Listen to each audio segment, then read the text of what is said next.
How to fix Facebook dating not showing up on Android. If Facebook dating not unavailable or not working, please follow the steps. Go to Play Store, search Facebook,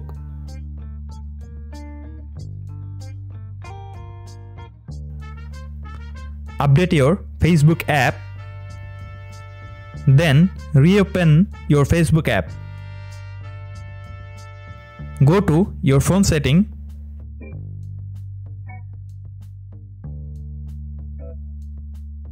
tap on Apps, click on Manage Apps,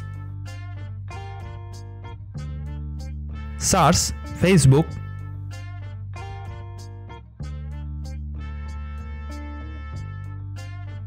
click on Storage, tap on Clear Data. Now clean your Facebook cache data.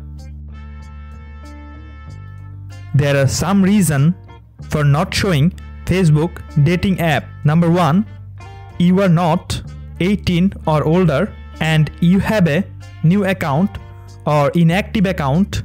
So if this method not work, please check your countries where Facebook dating is available, because Facebook dating is not available all country right now.